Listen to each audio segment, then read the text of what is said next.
નમસ્કાર દર્શક મિત્રો, આપ જોઈ રહ્યા છો TV9 ઇન્ડિયા। હવે જોઈએ અગત્યના સમાચાર।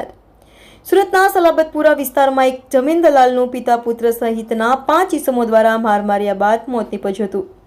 જમીન દલાલને જૂની અદાવતમાં માર માર્યા બાદ 3 દિવસની સારવાર દરમિયાન તેનું મોત નીપજ્યું હતું। તેને લઈને સલાબતપુરા પોલીસ દ્વારા આ અંગે હત્યાનો ગુનો નોંધીને પિતા પુત્ર સહિત 4 આરોપીઓને ઝડપી પડ્યા છે, જ્યારે એકની શોધખોળ ચાલી રહી છે। મળતી માહિતી પ્રમાણે બેગમપુરા વિસ્તારમાં 55 વર્ષીય મોહમ્મદ હનીફ ગુલાબ રસૂલ હાંસોટી પરિવાર સાથે રહેતા હતા।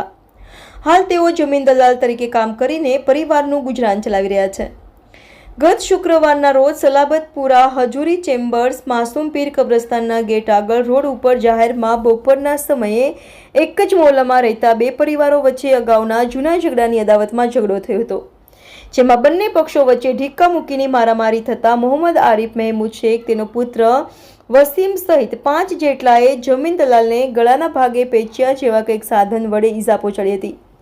આ બનાવ બાબતે સલાબતપુરા પોલીસ દ્વારા બંને પક્ષોની સામસામે પોલીસ ફરિયાદ દાખલ કરવામાં આવી હતી।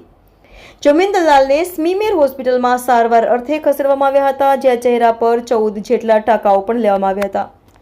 જોકે ત્યારબાદ તેને ખાનગી હોસ્પિટલમાં પરિવારજનો લઈ ગયા હતા, જ્યાં તેની સર્જરી કરવામાં આવનાર હતી। જોકે તે પહેલા જ તેમનું સારવાર દરમિયાન મોત નીપજ્યું હતું।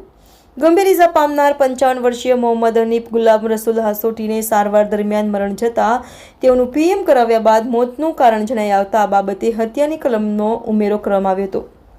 પોલીસે 5 આરોપીઓ સામે હત્યાનો ગુનો દાખલ કરી મોહમ્મદ આરિફ મહેમૂદ શેખ, તેનો પુત્ર વસીમ રિઝવાન રફીક શેખ અને મોહમ્મદ એઝાઝ રફીક શેખની ધરપકડ કરી હતી, જ્યારે એકની શોધખોળ ચાલી રહી છે।